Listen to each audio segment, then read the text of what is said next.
A lot of conflicting reports out there on the progress of China-U.S. trade deal. The South China Morning Post reporting today that phase one will tentatively be signed on November 17th, but Reuters pushing back on that report, saying there is no firm date set for the signing. Let's ask Curtis Ellis, Senior Policy Advisor for American First Policies. And Curtis, you're kind of on the inside of things in trade in D.C. Do we have a date set to sign the deal or not? Well, I feel like we've been here before. The United States and China have been negotiating for quite some time. Back in May, everybody was very optimistic that we had a 150-page agreement nailed down, signed, ready to be signed, and then suddenly the Chinese withdrew. Now we're back to a phase one agreement covering intellectual property rights, opening up the Chinese market to American investments, and with them purchasing a bunch of agricultural goods. But now we're not so sure because the devil is always in the details. And by the way, so far as opening up China to American financial services, we were back there in 2006 when the World Trade Organization ruled that China had to open up the credit card market to American companies like Visa and MasterCard. China never did that. Yeah. They said they would, but they didn't. So we've been here before. As Ambassador Lighthizer always says, until it's done, it's not done. Curtis, it's Carol Roth. So on that intellectual property front, whether it comes to the enforcement and other provisions, do you believe that that's something the Chinese could actually do? I mean, the reality is they have about $400 billion in counterfeit goods on just the consumer side, let alone the technology side, going around the world. Do you think that that's something that's realistic for China to say to all those businesses, guess what, you're out of the business of counterfeiting? You raise a very good point there, Carol. Look, Chinese companies routinely counterfeit.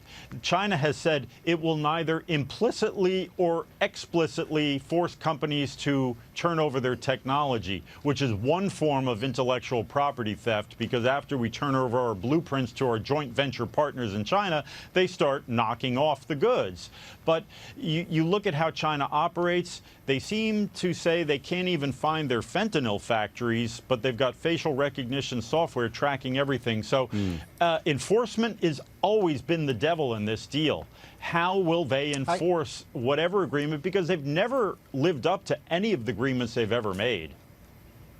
Hi, Curtis. Steve Moore here. Tell me if I'm wrong about this. I'm pretty optimistic that this deal is going to get signed, sealed, and delivered sometime in November, notwithstanding, some of the points that you made, which are accurate. And I'm going to posit the reason I think this is going to happen is because China cannot afford not to have it happen. I mean, China's getting killed by these tariff policies. You're seeing companies leaving China for Indonesia and for Vietnam and for India and other countries. So I'm going to stick with my prediction that this gets done in November. Am I wrong? Well, I hope you're right. I hope China understands that they're not in a good position here. You're exactly right. Companies are leaving China en masse. And the more they continue to steal intellectual property, the more motivation they give companies to leave. Vietnam, I've heard, is already full up. They can't accept any more incoming investment because they don't want companies to have a bad experience. I invested in Vietnam and then everything fell apart. They have the investment they need, so now they're going to India, Indonesia. China needs a deal more than we do.